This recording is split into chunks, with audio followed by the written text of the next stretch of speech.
आता पाहणार आहोत मोठ्या बातम्या। पोलीस असाल तर माझे बाप झालात की देव झालात। छत्रपती संभाजीनगरमध्ये व्हीआयपी गाडी चालकाची मुजोरी।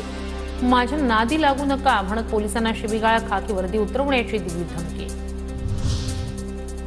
पोलिसांना वर्दी उतरवण्याची धमकी देणाऱ्यावर कारवाई। कुणाल बाकलीवाल याला पोलिसांनी घेतलं ताब्यात। सरकारी कामात अडथळा, शिवीगाळ, धमक्या दिल्याप्रकरणी गुन्हा दाखल। धमकी देणारा भाजपचा असेल एवढी हिंमत दुसरं कुणी करणार नाही। छत्रपती संभाजीनगरमधील पोलिसांना दिलेल्या धमकीवरून संजय राऊतांचा टोला, तर या प्रकरणी योग्य ती कारवाई होईल। राऊतांना उठता बसता भाजप दिसते, गिरीश महाजन यांची प्रतिक्रिया।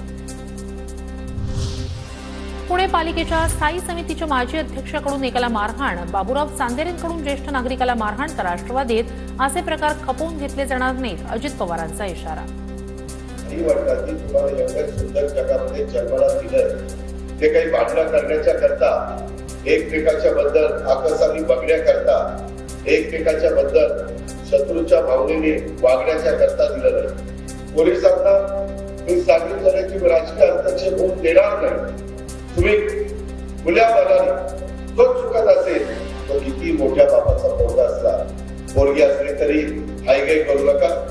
सगळ्यांना कायदा नियम सारखा।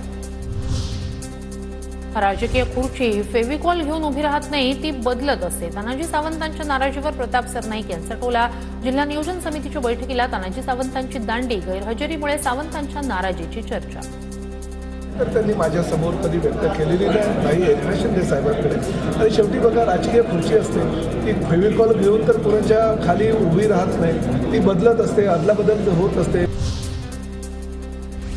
काँग्रेस थोडी सुस्तावली, आपण विरोधात आहोत याची जाणीव व्हायला हवी। तोंडात सोन्याचा चमचा घेऊन आलेल्यांना आपण सत्तेत असल्यासारखंच वाटतंय, काँग्रेसचे ज्येष्ठ नेते वसंत पुरके यांचं वक्तव्य। आम्ही विरोधात आहोत याची आम्हाला जाणीव झाली पाहिजे। काँग्रेसच्या लोकांनी अनेक वर्ष सत्ता भोगल्याच्यामुळे ते थोडेसे सुस्त आहे, म्हणून त्यांना पुन्हा नव्याने बॅटरी चार्ज करणं खूप गरजेचं आहे।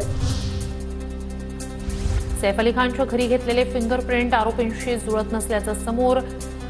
बोटाच्या 19 नमुन्यांपैकी एकही नमुना आरोपीशी जुळत नसल्याची माहिती।